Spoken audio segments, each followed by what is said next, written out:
let's check because sometimes I You don't never know.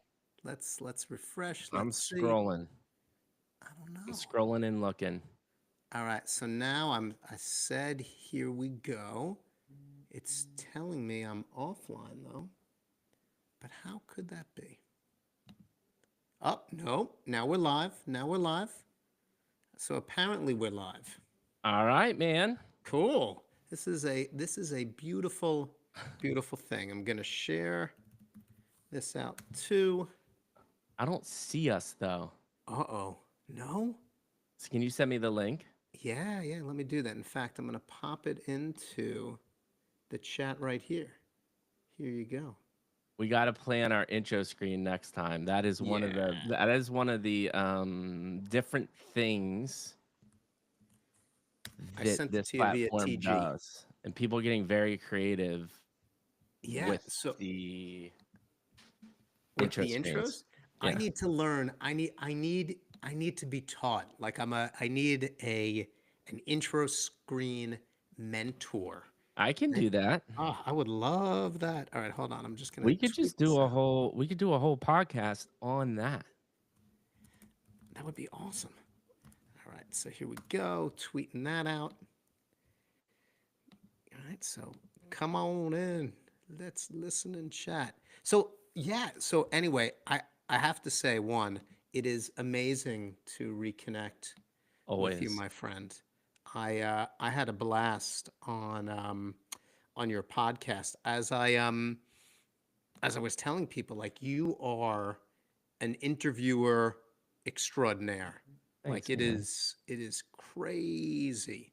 And so I loved hanging out with you and just like chatting about life. And so I think this is going to be fun because we had both said, yeah, wouldn't it be great if we just like had the opportunity to come together and chat and talk a little bit about life? And we came up with this tentative title of like bridging the gap Yes, because, you know, there are a lot of gaps to be bridged on some level. So, you know, for sure, man. And I think one thing, I look back at our stream and the things that I really liked is just we have a lot of one things in common, so that's always helpful. But you got good energy, and I'm all about hanging out with thanks, people man. with good energy because that's what a lot of life is. Like at the end of the day, it just boils down to being a good person. I mean, I think people make things so damn complex, and it's Oh, not that hard. It really isn't that hard, but I mean, it is hard actually because you're hit with so many different things, and there's always temptations and easy ways out, which usually aren't the right answer. And yeah.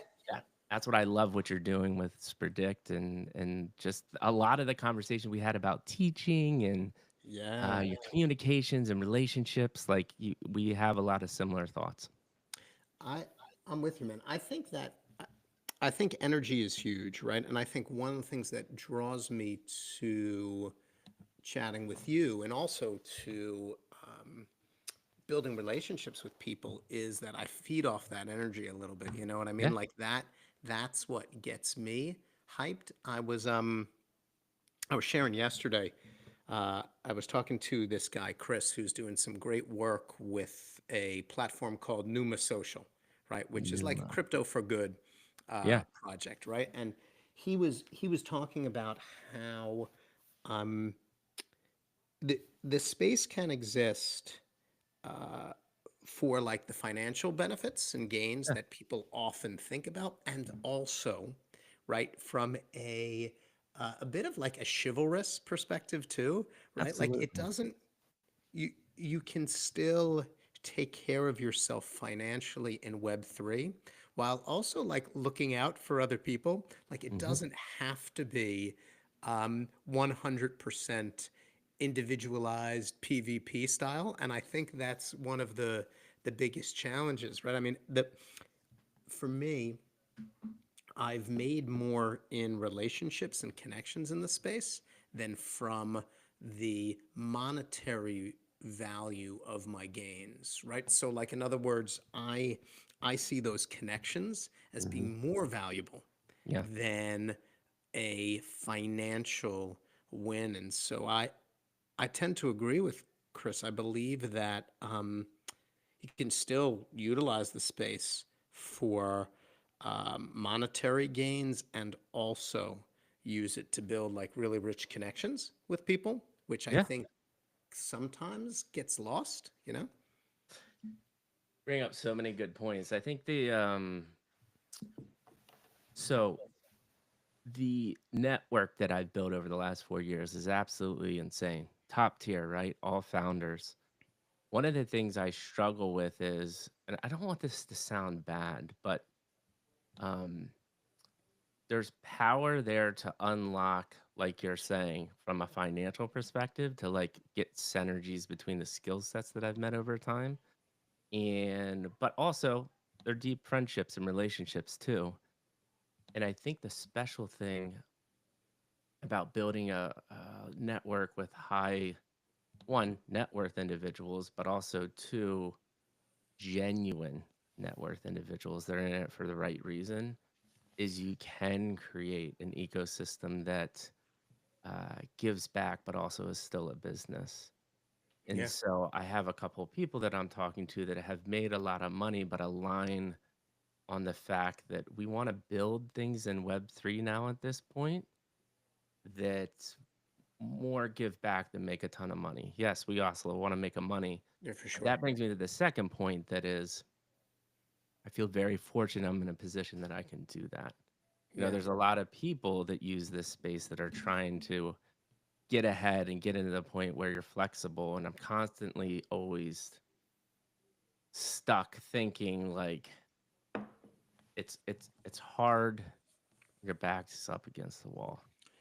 And I Yeah. get why people do what they do. But at the same time, what's frustrating to me is to see really, really rich people still take advantage of people. And so that's Yeah. the only thing I can do is different, is to use Web3 as an outlet to make money, but also to use a good chunk of that money to make the world a better place, man. Right. I think it's such a good point. You know, I think it's really admirable when people feel confident enough with their abilities and skill set to say, like, I'm going to go Web3, live in the crypto space full time, and that is going to be my way of like sustaining myself. And for me, the stress of the space in general, like I can't imagine trying to take care of my family, set up like funding for college, Yeah. everything that I know is necessary for me to enjoy life, provide for my family, set a course for the future, Hmm. relying on the space as it currently exists, right? Right. I just know some people have an ability to do that. I just can't, right? And so for me, the way I've been able to do that is, and I'm very fortunate, like I love my in real life work. I Yep. feel really committed and connected to that. And what Web3 has allowed me to do is supplement that in a way that I don't have to feel like my back is up against the wall. You True. know, I can Yeah. make decisions that feel more humane and more Hmm. people driven than uh, only being concerned about the financial side, you know? Yeah. It's a good point, and it's the thing that's frustrating, and this is part of the bridging the gap conversation, right? Is the fact that one of the, obviously, making money is why most people are here, and it's problem is this is all still really in not financially driven, but in investment heavy, right? It's like Yeah. banking investment heavy within the crypto space. And there's companies like you that are trying to like use, because the only, well, there's tons of technologies that are going to make the world efficient based because of blockchain technology. The other thing, and the reason why I'm here, is I'm a brand marketing guy. and we've already seen how it's fundamentally changed how you can utilize a community to grow a multi-million, 100 million, billion-dollar company, which is Yep. wild, right? And So wild. but the space is still driven by financial incentive scammers and KOLs that are just trying to build a bag. And that's the issue, because if you really did utilize it for the community and the good, you can do a lot of good with it. And the last point is, because these people control the narrative, their narrative is very intentional on you can become a millionaire overnight because it keeps them in business. But the reality of the situation, and it's up to people like us to make people realize, it is 0.00009% of people actually get rich overnight and actually build a build a sustainable, lucrative business in Web3. It's so funny. Everyone Yeah. that you think is doing amazing is actually struggling behind the background. And it's people like me and you that have the flexibility because we've built successful careers. We have multiple revenues of income, and we're not relying on bed three, because every time you hear that narrative, it is, I will tell you, 99.9% of the time, it's false. Yeah. No, I'm with you. I agree. And I think um, one of the pieces that's so fascinating to me is um,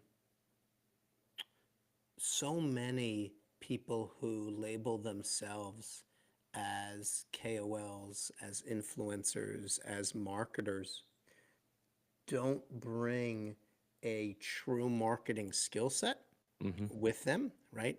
And have created. So there were some really interesting, like, positives and challenges there. I mean, people have created their own brand, right? It's like when you would go, I don't know, man. Where I grew up, summer camp and like sleepaway camp was a thing, right? Like people would Right. go when you were growing up, you were a kid, right? You'd go away to sleepaway camp, and you could like reinvent yourself at sleepaway camp. You know, like people didn't necessarily know you, right? Like you could be whoever you wanted to be.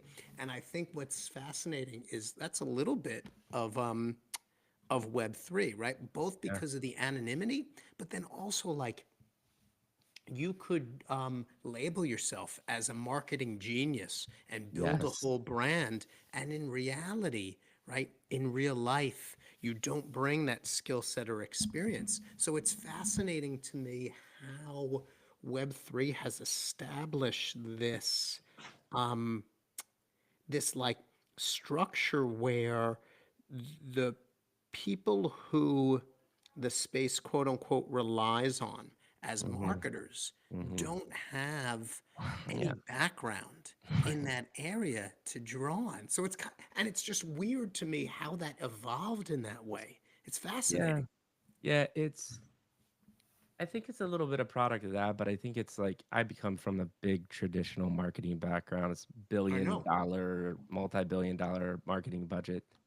And their marketing is a totally different ball game, because you're really trying to spend money efficiently across a large area and get really efficient metrics, but like saving a penny on a click-through rate is a big deal because you're spending so much money. What we're seeing it and the unfortunate part is it will get to that type of marketing in the future. But the other thing people, and why we're here having this conversation, is there's got to be probably less than a half a million active wallets in the space. It's I so agree. small. And so the type of marketing that we see now actually makes sense to me. It's Hmm. single KOL focused. It's organic marketing, and that fits this niche because of the size. It Hmm. will change in the future, because you got to think of it to, like, we're in addition to, when it comes to ad tracking and sophisticated marketing campaigns, the infrastructure of blockchain, we're starting back at like GeoCities, AngelFire websites. So even the integration of a blockchain system with ad tracking is God knows how long off. but it might not ever get there because there's gonna be, and I think it can be a good thing. Like I actually excited about maybe marketing changing, and this is actually why I was into it. Is I would love to see Web3 evolve and make it more mass appeal, or what is the word I'm trying to say? More of a norm for marketers to do community driven campaigns. Hmm. And I think Web3 has that chance. The problem now is, like you said, there's people with no skill set, not deeply thinking about it. And a prime example and product of this, I talk about this all the time, because people are trying to figure this space out, but also don't have backgrounds in product and strategy. You'd be amazed the amount of founders I talk to, or people that are supposed to be at high level of a Web3 organization. I ask them, what problem are you trying to solve? They can't even answer that question, man. Hmm. And it's pretty crazy. Like if you think about I asked, who is your competitor? Couldn't tell me, right? Who is your target audience? Web3 degens? No, it's not. Web3 Gens are meme coin traders, right? Right. They're not You're not interested anybody's audience. they're not interested in a product or a Right. service, right? Like your audience is a sports platform, are traditional sports bettors. But That's right. maybe sports bettors that love their local baristas, right?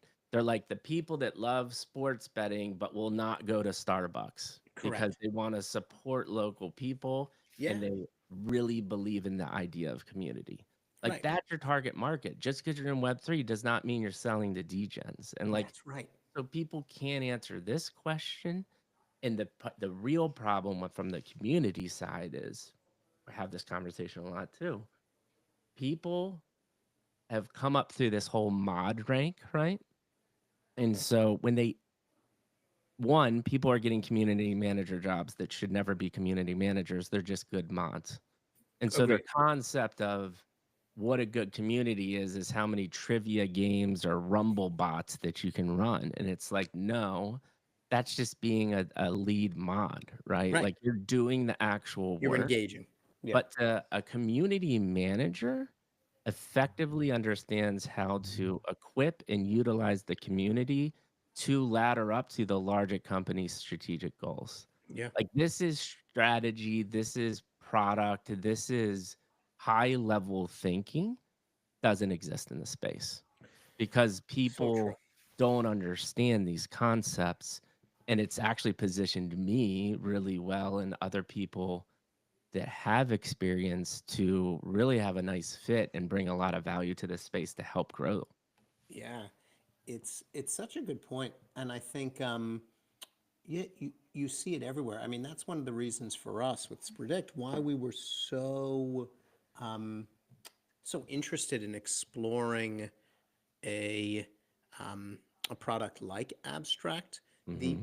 the thing that is really kind of fascinating is that I have yet to come across a chain um, that is run with the incorporation of Web 2 and Web 3 Hmm. as kind of like the, if not sole, at least foundational purpose, right? Because The I'm ethos of with it, you. yeah. The the people who are trading in the space are not our primary audience, Right. right? They are some people who might overlap with our primary audience, but Hmm. we're not going to find those people Hmm. who are trading shit coins, Right. multiple times in a given day. Hmm. What we will find though are people who are sports lovers, gamers who love prediction markets, and who also happen to live in the Web3 space. For sure. What we are really looking for, though, are people who are sports lovers, gamers, gamblers, who are looking for a different model than Hmm. what's out there currently, right? And who Hmm. want to avoid the casino, um, unlimited betting structure, Yeah. who want to play against something other than like a Vegas-driven line, Right. and those are the people we are really looking for. Some who also live in the Web3 space, but most who Yeah. probably have no fucking clue what's happening in Yeah. Web3, right? Yeah. So like part of the hope, right, is that we can leverage the connections we've made in Web3. We can utilize a chain like Abstract that is trying to find ways to Hmm. expand the reach of what's happening in the Web3 space to connect with Yeah. Web2. Yeah. And again, to use the phrase, right, bridge the gap and bring Yeah. those people in to Hmm. use what we're building. Yeah, So for sure. totally.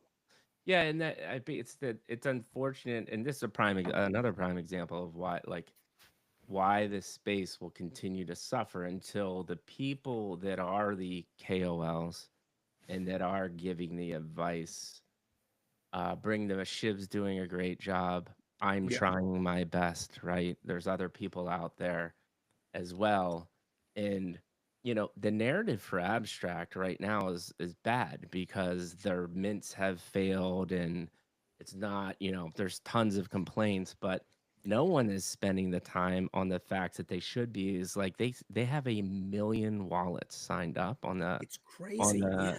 I mean, that growth in the short amount of time is insane. And by the way, it's not because they have some shit farming token or Right. some crap airdrop. Like, people are genuinely interested in what they're trying to build. Now, Right. does that pan out in the end? I don't know. I'm not Right. a fortune teller. But my point is the fact that this is looked as a negative thing because the mints aren't an ETH floor or two ETH floor, and people aren't making money is the prime example and problem of what we're talking about.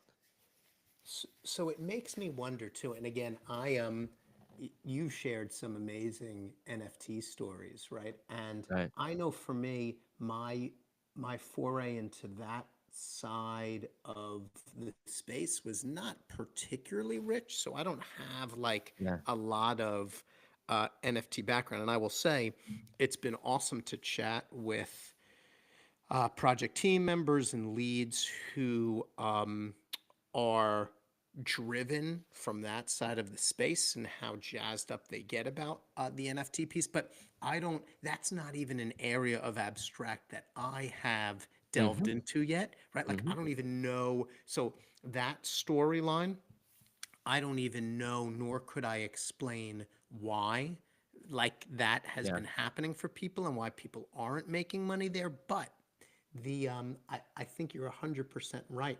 If that is what's driving people's narrative about the chain, then I think what we're missing foundationally what the chain was really designed to do. And Yeah. like you said, the fact that so many people have signed up, that that It's crazy. answers the question as to whether this was kind of like Yeah. uh, a needed move. And now the question is, so how do you engage all of those Hmm. people, right? How do you Hmm. get them to do more than just sign up? How do you Yeah. get them to be driven by abstract and the projects that are looking to utilize it, whether it be NFT, token, whatever it might be?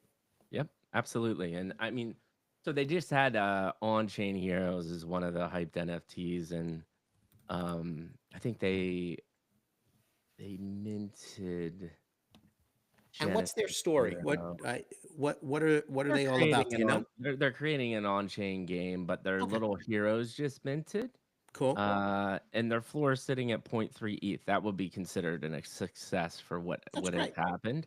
Their Nice. Genesis ring that gets you more perks is at 1.35 ETH. Oh, that's So great. finally, a project launch. Canna Sapiens. I talked to Philip handful of Yeah, times. we've talked with him back and forth too. He minted out his project. Great. His floor is not what everybody wants it to be. But hey, I feel like minting out a project is also a goal It's too. And the fantastic. problem is those are the metrics that drive the perception in the Yeah, space. The metrics should be, guys, I don't know, it's been a month, not even, and they have 1,000,000 wallets signed up. That's insane, right? That's absolutely nutty.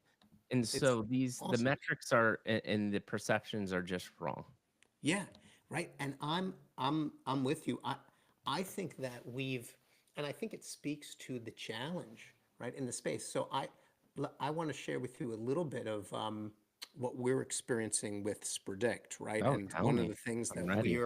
we're kind of talking about, right? So for anybody who is listening or going to listen later, you know, Spredict is designed as an innovative predictive gaming platform, right? Where our goal is really to change the way people think about engaging in predictive gaming. And so we do that in a couple ways, right? So rather than operating like a casino or a betting platform, we operate as a subscription service, right? So we think of ourselves as like babies on the pathway to being like the Netflix of predictive gaming, right? And so you sign up for month or season wide or season long Spredict Pass, which gives you access to all the games in a given sport or non-sport category for that period of time. So Right. you're you're kind of like time bound to your gaming, and you don't have to keep spending money, which is like a huge element too, right? You pay for Right. your pass and you play. Yeah. What also sets us apart is our game designs. We wanted to encourage players to do more than just like pick the winner, right? Yeah. And so our game models encourage that. And we're also set up to build um, predictive gaming pools for projects, groups, whether Web3, Web2, right? Like all of this can be done um, through simple web portal connections. And if people Yeah. have signed up for like an abstract global wallet, they don't even have to know about anything in the background. They can just like connect and be good to That's play, what's right? so cool, man.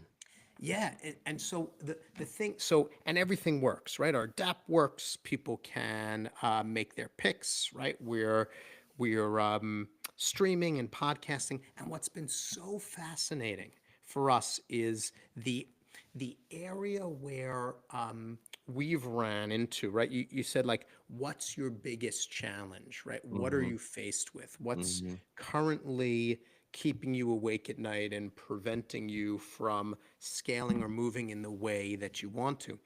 It's not it's not us knowing how we're different, how our competitors operate, where our entry point is in the market. It's not uh, technical development or creating something that works. It's Mhm. actually startup funding, right? Mm. We have been building for 2 years Right. with no burn rate, which is fantastic, right? We're not incurring any debt, but we're doing it all ourselves, right? Yeah. We're Yeah. handling everything internally. Right. And what's nice about that is we're not we're not in a situation where we have to make decisions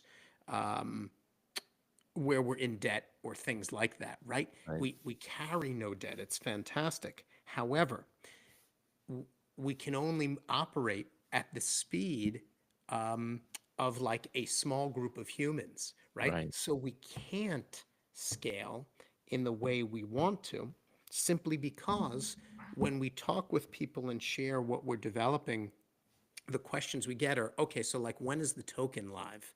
And it's like, Yep. okay, right? Like, yes. Okay. And at the same time, right? Here's what we're really building, right? And so the mindset is still, how can I And turn this mhm. great product and this team that is apparently like legitimate into like two or three X's, Yeah. you know, as opposed to being focused on, Unfortunate. holy shit, they're creating a different way of thinking about predictive gaming, Yeah. right? So people are happy to throw money into the trading side of it and the Mhm. speculation Mhm. and not the development, which is just so fascinating to me, right? And so Yeah. Max and I have had these, and you know, Max is one of the other co-founders.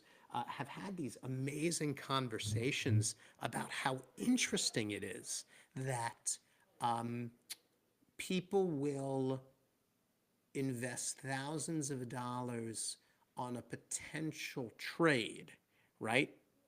But won't commit to seeding development of a legitimate product. And Yeah. so that is what has been so interesting for Yeah. me, you know? Yeah, I mean, unfortunately, the almighty dollar will always drive that, and I think, I knowing that you know that now, I have a couple people in mind that you should talk to because they are really deep into um, angel investing and how it all Oh, works nice. and what people are looking for. But a lot of even the tokenomics, right? People want these investors want the token. They come in, they don't even care about everyone tells you they have super sound token economics, but they just know if you launch a token. And my buddy's been doing this that built a video game for back in the 2021, same thing. Oh, cool. Just because he doesn't have a token, people don't want to spend any time a day, and it just breeds the same crap. Uh, so it's finding the right. At the end of the day, this is what I do with my podcast too. And this space is no different than anything else. Yeah, Just have to find the right people that you can that's right. believe in. Because if Yeah. you do go ask venture capital people what is the number one thing that you look for, it is still people at the end of the day. Yes, they want to make Awesome. money, but they want to be able to believe in the people that can build and do the things that they want to say. Yeah. And I think I think people are still trying to figure it out in this space. I Yeah. think there's not I don't think we're at the majority of the people that are here are doing it because they see the good. I agree. They just want to make money. Yeah, I think that is still way too large of a driver Hmm. for the space to sustain itself, right? Like that will always be a driver, that will Hmm. probably always be in the majority, but I think we're too heavily weighted there, right? It might be like 95%, 5% now, right? And we need to get it to like 70-30 or something We like need to that, you get know? to 70-30 or 60-40, and it'll get Right? there. It'll get there eventually. And like what everybody says, for instance, I would love you to take me through the example of I have buddies that I've been playing since I graduated Penn State, like a Yeah, fantasy football league, right? yeah, We love sports. We love to talk about sports. So how would Spredict in a Web 2 way get be able to get my buddies involved and engage with the blockchain through abstract, even though they don't really know they're doing it? yeah. So I mean the way that this could work, right, is so you and your buddies who are huge, let's say, NFL fans, right? Mhm. Maybe you're going to run a season long fantasy football league as you normally would. And at the same time, maybe you want to create your own kind of group where you're also engaged in some other predictive gaming elements, right? And so that might be not only predicting who's going to win games, but it also might be like prop based Mhm. bets, right? You know, who's going to rush for more yards in a given week, who's going to have more completions, right? And so you'd be able to use Predict to compete across the season, either against like your own small group of friends if you wanted to, right? Like in Mikey's league, right? Or you could build out your own, or you could compete seasonally against other people who are also huge NFL fans, right? And Mhm. because you're not placing a single-sided bet against an algorithm, because you're playing against other people who have signed up Mhm. for the NFL season, one, the people are real, right? So you don't have to worry about where the lines are coming from. And two, because you're accruing points on a leaderboard, just like you would through your fantasy season, you'd play via ESPN or whoever's hosting you. You're constantly driving that engagement over the course of the season, right? Hmm. And you don't your your season pass gets you access to it, just like with your fantasy league. You pay for entry and then you play for, those 13 or 14 weeks or however long until the playoffs start, and you either make it or you just bitch about not making it for the Yeah. remaining weeks, right? But you have access the whole time. So you don't have to worry about continuing to feed any type of like betting wallet. Yeah. You're not done with one game. You just play throughout, and at the end of that season, or if a season's too long for you and you just play the month, you claim rewards, right? You've either like placed in that and I don't know, Mike, if you're a poker player, right? But works Yeah. the same way as with like a poker tournament, right? You're either in the money, right? You place however many and can Yeah. then collect your winnings, or you don't, right? And those prizes, what's so cool is because it's a much longer time bound piece, we can also partner with projects to give away some really interesting swag. So, like, yes, it can be prizes can be in stables. Yes, they can be in like our native token SPI when it launches. Uh-huh. But, let's say, for instance, only because you brought up on-chain heroes and Counter Sapiens, right? Let's say that those folks were huge NFL fans. They Yeah. might sponsor a prize with like an NFT Yeah. from their treasury, right? Yeah. And they might take part with their communities too. So you can also incorporate really cool swag from the Web3 space. Like for instance, we're gonna have a F1 starting up soon, right? And so Max is a huge F1 fan, so he's getting psyched. And we've talked to a couple projects who are doing like real world asset Yeah.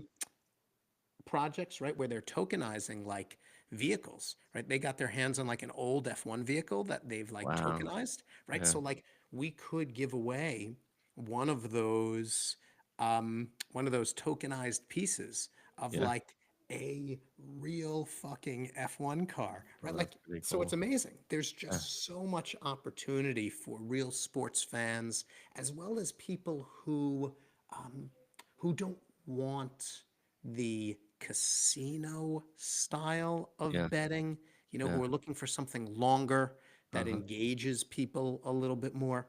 So that's, I think, where the real connection comes in. Yeah, I mean, I think it's a perfect market for buddies like myself, like college buddies Hmm. or a group of sports enthusiasts that just like kind of to talk smack and hang out. Right. And so, how are the because I'm paying a monthly subscription, does that go towards my prize pool or is that separate? How does that Hmm. work? Yeah. So the SPI, so the native token or the stables that people would use to purchase their monthly or seasonal passes go to the prize pool. And then they also go to people who hold our native token, right? And so there's a revenue share element that's built in too to give the Mm, native token a little bit more mm-hmm, of a use case, right? hmm. As opposed to just for speculation or just for paying for Spredict Pass Yeah. access, right? And then we build in swag that other projects have shared, right, as a way to promote what they're doing, right? So if Hmm. you're, let's say, Canna Sapiens, right, and you are willing to donate one of the NFTs from your treasury, it also builds some really interesting cross project promotion and marketing opportunities because we're Hmm. highlighting what you provided as one of those prizes, right, that Hmm. people are also competing for. So there's some interesting opportunities that exist to help people see beyond any one project, you Right. know? And I know you have some or a bit you had a beta. I never got to log into it, but like what does the UI look like? Have you Yeah. shared So, that or do you have it in yeah, beta? let me hear. Hold on. I'm gonna actually, Because I I'll haven't pull had it up. time to look at it. I want to see it. Yeah, yeah, yeah. So let me actually, I'm gonna pull it up now just for you to see it. Hold on. Hold on. Hold on. Let me see if I can find my, let me see. Give me 1 second. Hold on. Take your time. Take your time. Awesome. All right, here it is. I'm gonna share it. So you can see the UI. It's really a very, very clean design. It's meant to be really, really easy for people to use too. So let me share it. Let's grab that window. Here we go. All right, so this is like the just the UFC kind of layout for the DAP currently, and so what I'll just kind of share real quickly is so you've got kind of like the screen for events, right, that have Hmm. taken place.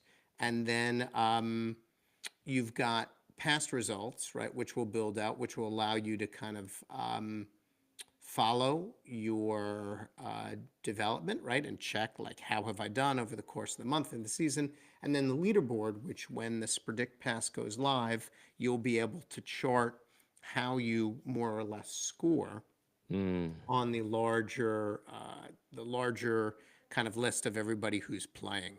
And so Hmm. here, right, it's like so here was fight night from last night, right? You just would pick your selections, right, for the four fights that make up Hmm. our like pool, and the stars represent like who the vast majority of people using the DAP have selected. That shows the favorites, Hmm. right? And if you the way that this game is structured is if you were to pick the favorite and the favorite one, you would get, let's say, 1 point on the leaderboard. But Hmm. if you picked the underdog, right, Yeah. or the not even necessarily the underdog according to Vegas lines, right? It's the underdog for who people have picked that are using the DAP. So I'll give you an example. Last night within the DAP, Cejudo was favored, right? But Yadong actually ended up winning the fight. So if you were competing, for the leaderboard and you had selected Yadong, right, you would have earned 2 points, right? Hmm. Because by selecting the underdog, you get a underdog bonus if that in this case fighter wins. So Yeah. it adds just an additional element to it that makes it more than a simple A or B uh, prediction pick. I think we talked a little bit about how do we set ourselves apart from the competition that exists, right? How do we see ourselves different than um, another predictive gaming portal, right? And why would people use Spredict versus Hilo or other great projects that are out there? And it's because it's not just a simple A or B, right? And so if you're looking to game in a way that's maybe a little bit more interesting, certainly different, all of our games will have different elements like that. Some will use this favorite feature, others will just be designed in different ways. But the goal, our motto could be it's never just a simple yes or no or A or B. We Right. want Right. players to be using their brains in different ways. So what does it look like if I click on this Spredict pass, get your Spredict Yeah, pass? yeah, yeah. So we've built out the model for it. You just can't buy it yet, right? But let me see. I don't even know if I can click on it. It's not even Yeah, active. if you can't click on this, fine. I'm Yeah, just interested on like the interaction yeah. between. Your But the way, abstract wallet and that like my yeah, buddies that have no clue about crypto, yeah, they're gonna be able to do this and it'll be yeah. understandable. So here, I'll show you, right? So if I were to disconnect, so here, if I were to right now connect my wallet, you have options, right? And so Right. MetaMask, Phantom, Abstract. I mean, the Abstract connection happens so easily, right? If someone were to sign up, just approve it, and you're connected. You know what I mean? So Yeah. there's not a lot that someone has to be doing Yeah. in the background. And once we're up on the Abstract portal, it'll become even easier. You'll basically, your wallet will already be connected through the portal. You'll simply click on Spredict and you'll already be there. So Mhm. you won't, just by logging into Abstract, you'll be good to go. And Right. then here, because we've mapped out kind of like the workflow, basically you'd click on Get Your Spredict Pass. You'd Mhm. select the sport that you wanted, right? So MMA, Formula One, crypto price prediction, whatever else we're offering, NFL.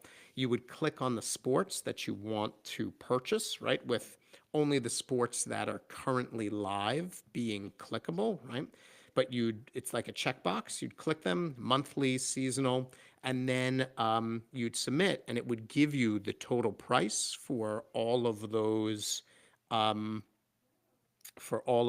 options. You'd be able to use Ether stables, right? So, somebody who somebody would have to load their wallet with some funds, right? So I'm thinking of like your Web2 friends, right? For instance, who might have signed up for Abstract and might be able to access our DApp, they'd still have to have some funds in that wallet, right? So people would need a little bit of instruction and help to make sure that there was some money in that wallet. But it could be anything from ETH to USDC to our native token. But then you would click on, the button to purchase, and you'd be good to go. And then you just play. So Yeah. it would require Yeah. a little bit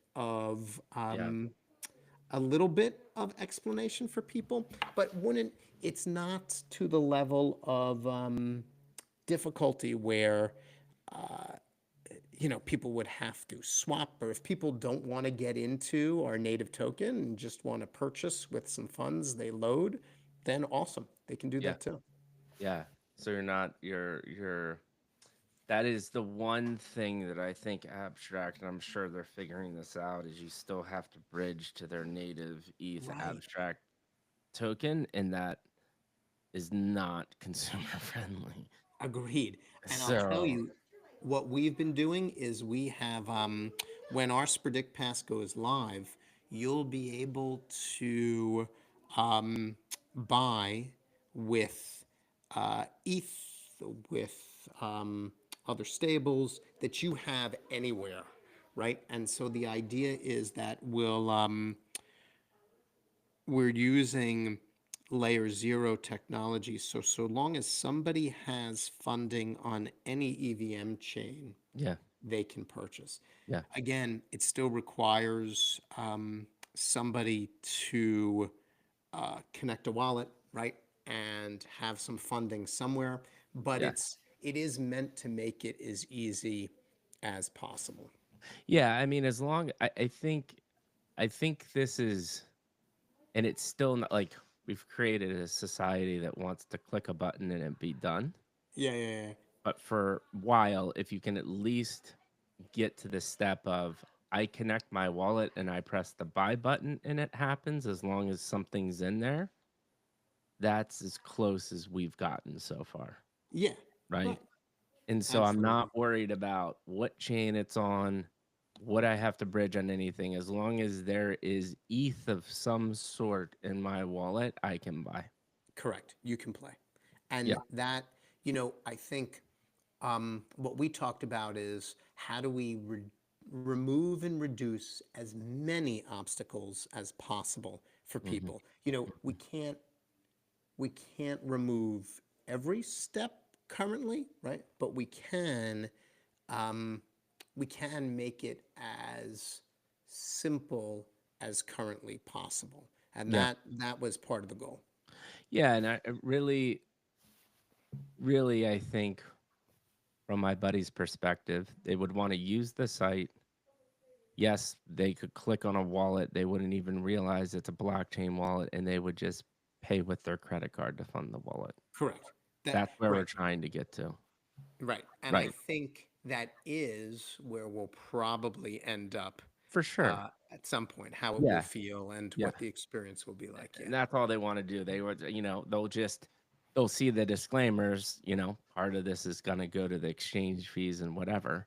Right. Um, but that's all they want to do is click that button, put my credit card in, and I'm good to go. And be done. That's right. Yeah. Yeah.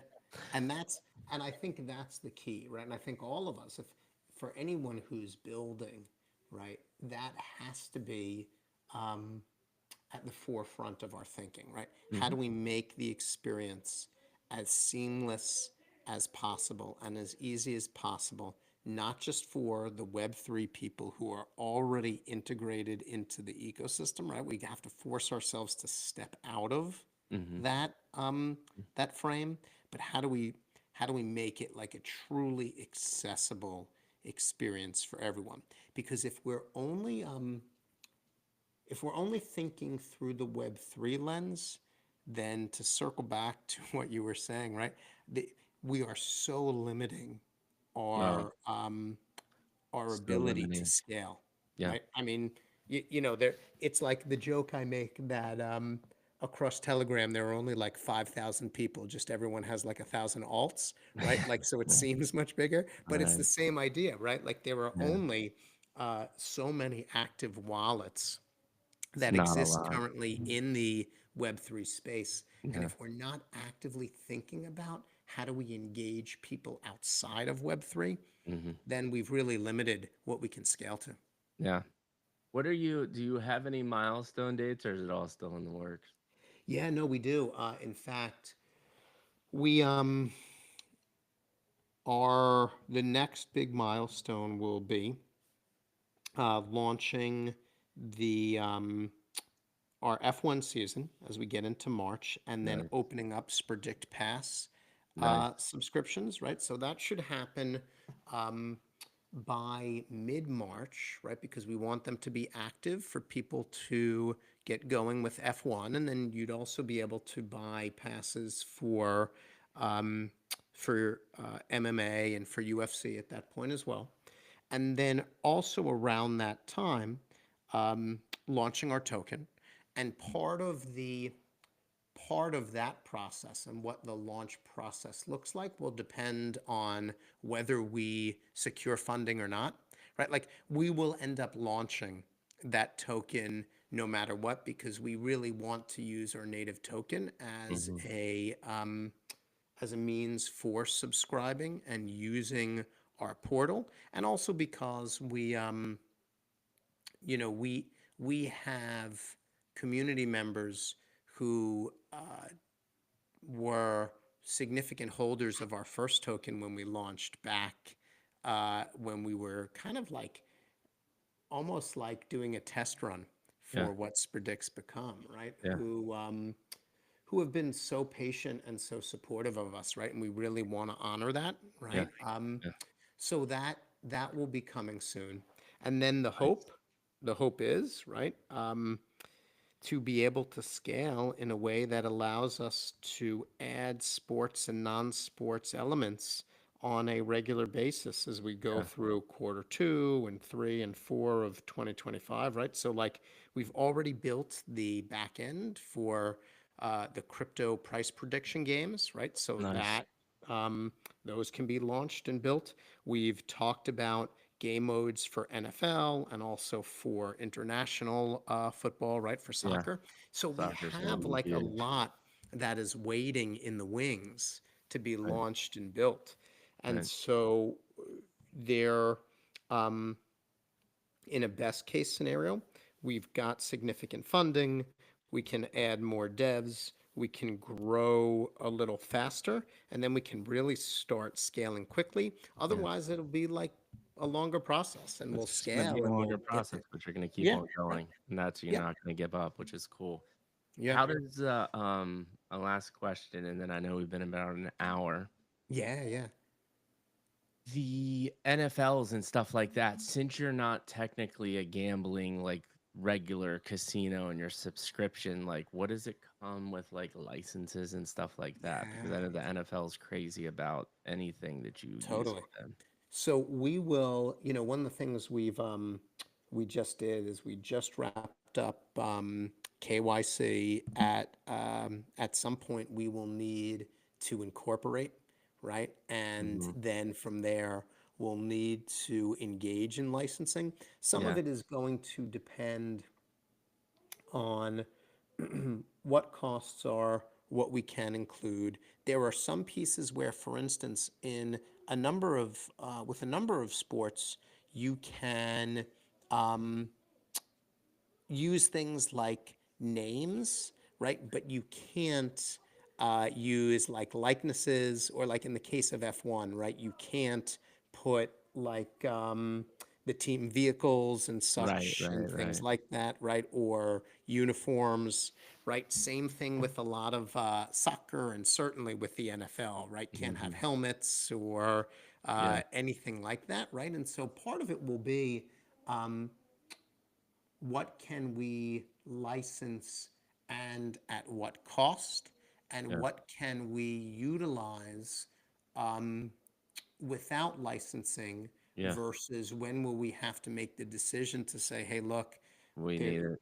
yeah, we need it, right? Yeah, Or we can't we can't pay for full licensing for this sport, right, and so we can't offer this sport at that time, right? right, At this right. point, at this point, we are in such a small stage Hmm. that we're not concerned with that, right? But we do know that when we scale, we'll have to, right? And we'll have to look at all those costs and figure out what we can afford to do at a given time, Yeah, and then either slowly add or change the way we do things so we can abide by licensing regulations and also still run our platform, yeah.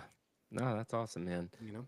And so my kind of like closing up thoughts. We didn't talk sports at all yet. This is kind of a dead time for me. Although the Masters is going to be fastly approaching. I love freaking golf. They had Riviera was actually at Torrey Pines because of the Oh, so fires in cool. LA, and Torrey is just a great place to go. I can go play Torrey for $75. Isn't that I mean, crazy? how crazy. And is that a function of like, is that, is San that, Diego resident, and okay, then SGA has some twilight fees, but like during the summer when the days are longer, twilight starts at like 2.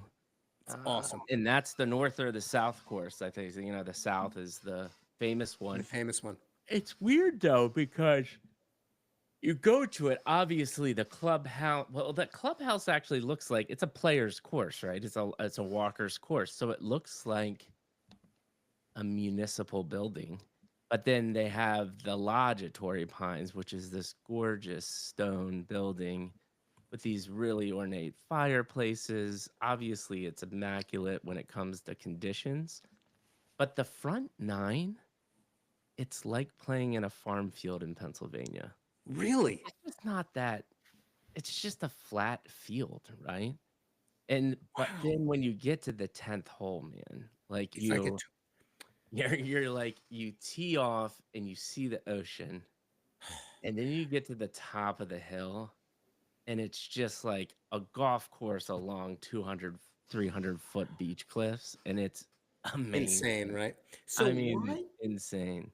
do you think, so is the reason why, and I am not a golfer, right? Yeah, I think it's an amazing sport. What golf. people can do um, with a golf ball and a It's club is insane. I mean, it's out of control, right? Mhm, mhm. But do you think, like, the fact that the two courses are so different, is that is that like common, or is that like a function of Tory, or like was there a reason that they never did anything with the first nine? Oh, like the first 9? Yeah, Yeah. no, I think you utilize the land that you have, right? Like, Yeah. they had an opportunity to buy this land on the cliffs of Southern California. Who's not gonna do that and try to make Right. a golf course there? And, I mean, the one thing that they did do to keep it consistent throughout the whole 18 holes is the greens are the thing, got these, like, famous tiered greens, and they're super hard, and they're not super big. Some of them are, but, yeah, I mean, that's what makes Augusta, Augusta. Yeah, yeah, yeah. They you know, sometimes you will find a special piece of land which every hole can live by itself. Augusta's one of those places. It's Cool. very rare that that happens. So in Tori's instance, hey, and I don't know. I mean, I think it's a player's course. I don't know who built it. I don't know if the city built it or the city still owns part of it. I don't know the story behind it, but they obviously bought that land because it was next to the cliffs. Yeah. And unless you're going to move earth, Hmm. which is very expensive, why not? But it tends to, the good course designers, they like to use the land how it is and make it as interesting as possible. It's But cool. yeah, I think they just left it with the land that they had with them, and then across the street is University of California, San Diego. It's You've got awesome. downtown La Jolla right there. There's a real famous hang glider port with like a little bar and cafe. Like Oh, it's so just a cool. super cool area. So, Uh, have you had the opportunity to meet some pretty amazing people at Tory, or I mean, because of your proximity, or no, you don't tend to go no, I mean the most, when I did the commercial stuff for Geico, we would always have high B-list celebrities and Icky Woods doing the Icky Shuffle, and nice. uh ice iced tea selling iced tea and lemonade. That was my time, and like we would stay at the Fairmont downtown La Jolla, I mean downtown Santa Monica, like Reggie Bush, Arnold Okay. Schwarzenegger, like those are the type of people that were staying at our hotel, and we would just always be down at the bar drinking. I used to drink probably too much than a human should. I don't drink really much anymore. But yeah, I mean those were the types of things. But yeah, the golf courses, they're tending tame. I mean, you're gonna Okay. meet players. You're gonna Yeah. meet players that are cool. Torrey's not on the level, I would say, of like a Pebble Beach. Pebble Okay. Beach is like a little more exclusive, and then obviously the country clubs where the majors are. Just kind Yeah. of depends, but they're all over the country. But yeah, Torrey's more just soak it up for the views. That's And awesome, man. it's different because like Pebble Beach is sea level, right? Like you're playing Mm. right next to the ocean. Well, there are some cliffs there, but like the 18th hole is pretty much sea level, whereas all Torrey water, like you're on this huge cliff, so you get these amazing panoramic views of the Oh, it's so ocean. cool. Yeah. The and the thing I'm also thinking about too is right, like so at Torrey, you can play year round, Yeah. right? In so many of the courses up where I am, right? Mhm. From like, I want to say November 1st through like beginning of April, they are shuttered, right? That's not fun. There's really no golfing that's Yeah. happening during that time. I mean, There are because crazy people. yeah, you grew up there too. Yeah, I mean, I knew guys that had snow golf leagues, and they Oh, would cool, nice. literally hit balls in snow. But no, yeah, it's I feel very fortunate to live where I live. I'll Yeah, just leave it at that, man. It's pretty amazing and that I get to go get coffee in the beach on a weekend and take my son to play, and it's awesome. that's the life I live. I feel fortunate, and then, yeah, I have a day job, but every other waking moment I have is either spending time with my family or trying to build something that I'm incredibly passionate about in Web3, which is my podcast and strategy company, man. I couldn't be more So luckier. huge. I mean, it's great to feel blessed in our spaces, right? Hmm. I'm very fortunate too to have an amazing family, love my work, and then also like tool around in the space and meet great people like you and others, right? And so that's just, it's like a blessing, Amazing. man, you know? Yeah, it's So incredible. yeah, it's cool Any stuff. final thoughts before we head out, brother? No, man, this has been cool. I've Fun. loved chatting and exploring kind of what we've been up to and some of the things that we're seeing and experiencing in the space, you know, and I look forward to more great conversations. Yeah, I'm here to help, man. You know, I love doing this. I have a bajillion things to say, and I need to do a better job of getting just my personal brand out there. I spend so much time with other founders. I need to do a better job of making sure people know who Mike G are. Mike G is, not are.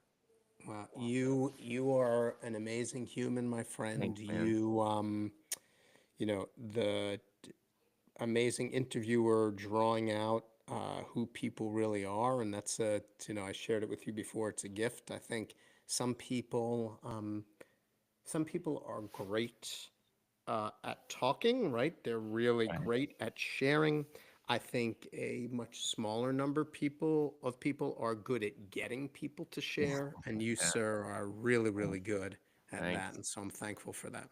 Yeah, I had amazing conversations with Rebecca this week. She's a founder of Saga, and it's a Cool. L1 that allows you to quickly and very little dev time or at work create your own L1.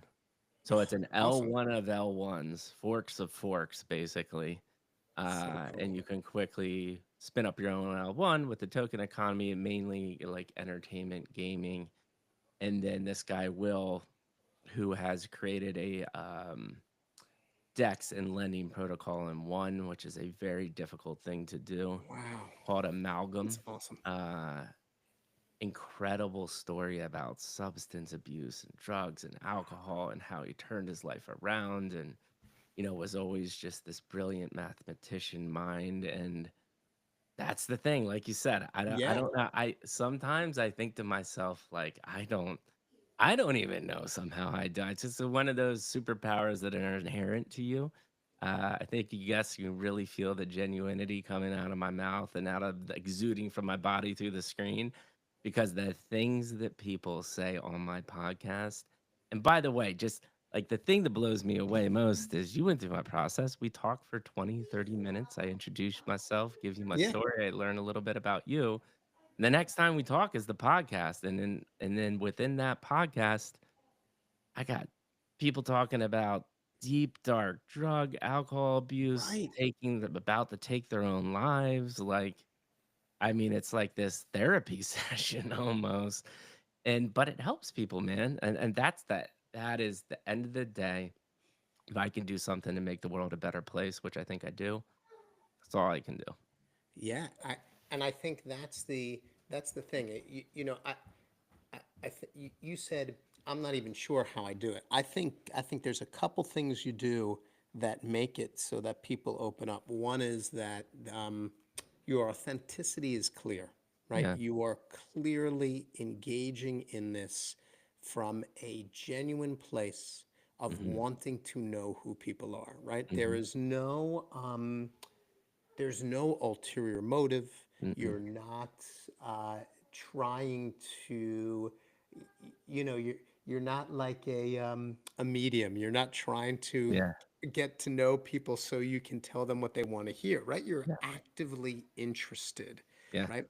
And you also you also ask compelling questions so that the people who are like sharing about their lives Yeah. know you're really listening, Listening. right? Because the questions you ask could only be asked by Yeah. somebody who's listening, right? And Yeah. then I think the third piece is you've got some compelling story elements yourself, right? Yeah. Yeah. I think you could be really authentic. I think you could ask great questions, but if you're not, it's kind of like building a web, right? If you're not connecting like the pieces of the web to what people are saying, right? I think it's almost like it's a little bit like ping pong, right? So like Yeah. I throw out some compelling info and then Yeah. that triggers you to share something really Oh yeah. interesting. And Yeah. I know that you've said this is your story to tell, right? But Yeah. you you do a really good job of connecting yourself in the conversation too without like overtaking it, right? And I Right. think that's a really, I don't know, I think though when you combine those pieces together, that's not something that a lot of people do particularly well. Yeah, and but I think it all also like yes, there's some hair, and I really appreciate all of that. I think it makes me feel good that you felt all of those things, and I've gotten that feedback consistently over a long period of time. But that's it. I done it for so long, I don't have to think about it. It Yeah. triggers, right? Because I've met so many people now. I have so many stories in my head that I'm pretty hard pressed to hear somebody new on my podcast that I don't have and it's not even just like a response. It's a meaningful, thoughtful response is what you're Yeah. getting at, right? And that comes from just repetition. So the one thing I've got then, just as a bit of maybe a final question for you for the moment is, so as you've been sharing what it's making me think of, so you've talked with all these founders, you've had Mhm. these like awesome getting to know you conversations. I mean, we're chatting now as a function of that, right? Yeah. Like we wouldn't be talking otherwise. But you're also getting some really heavy stuff, man. Like some really deep Yes. stuff. And so how do you like take all that in and Uh-huh. not have it weigh on you, right? Because the thing It's is, a great question. great great interviewers, great conversationalists, um, like draw out conversation and engage in it and becomes part of them. But you Yeah. also can't wear everybody's Right. No. right. Right. That's So how do you fantastic. navigate that? How It do you was do a that? fantastic conversation. No one's ever asked me that. So I look at it this. Well, there's two things. I think two major things. One, I've seen the 10th layer of hell in my mind and it's not cool. And Yeah. there's things that have gone through my mind that I've never told anybody. So like I've been there, so I deeply Yeah. people talk about mental health and like thinking bad thoughts or even being depressed, right? But I get it at the most extreme Yeah. example. And so I can relate to the word bad things in life. So it doesn't affect me that because, and I Mm, think this is my version of it, but I think everybody goes through it. And for me, and I don't think a lot of people can truly say this like I can because of that adversity. I'm very confident and self-aware of who I am as a human being. So others people's stuff doesn't really affect me because I then knowing that I'm confident about who I am and what I believe in, I actually look at it as and I know I've talked to these people and they're like it's a good thing. And so it's therapeutic for them. So I just look at it as I am helping them give them an outlet one to improve them as a human and self-improvement, but it helps hundreds of people. I've had yeah. hundreds It's of messages amazing. changing lives from that. So I think it's the combination of my own self-awareness, dealing with craziness in my life and understanding how to interpret that because I will tell you this, 10 years ago I could not do what I'm doing right now. Hmm. I just didn't have the self-realization that I have right now and it would have probably weighed on me a little bit, if not a lot. I don't know. I Yeah. don't know if I could tell you that. But I think the other thing too is I firmly believe, and I have had the input from 100% of the founders that have been on the podcast to say it's one of the best experiences they've had. And I've had hundreds of messages of people saying thank you for the podcast. It fundamentally changed my life. So I Yeah. think those two things. I don't think about any of that at all. I look at it as a tool that I'm helping. That's So cool. I think it's my interpretation of what I'm doing. I love it, man. It's a great question, though. You are a treasure. I mean, you are. Thanks, man. I have to tell you, it was so much fun and continues to be awesome to chat with you, man. So thank you for joining and giving your Yeah, I'm time. super excited to do a lot more. I'm gonna go put my little tyke Love it, man. down and Awesome. enjoy this 75-degree sunny weather. I'm sorry that you do not have that, but You know, anyway, you've been up here, man. You know how it goes. So, but soon it's we will gonna be be in cold. Is it spring. cold there? Yeah, it's like, 35, 36 degrees, Yeah, man. awesome. Great. Fantastic. That's I always say the benefit of living in a place like this, if I really do want to see snow, I can drive 3 hours to see it in the mountains. Right. And other than that, you don't have to worry Nothing about else is it. on me, right? Yeah. Oh, Well, this was amazing, my man. man, Awesome thank you. conversation. I appreciate it. Can't wait to do the next. You got it. We'll talk soon, bro. See you All soon. right. Later. Later. Bye bye.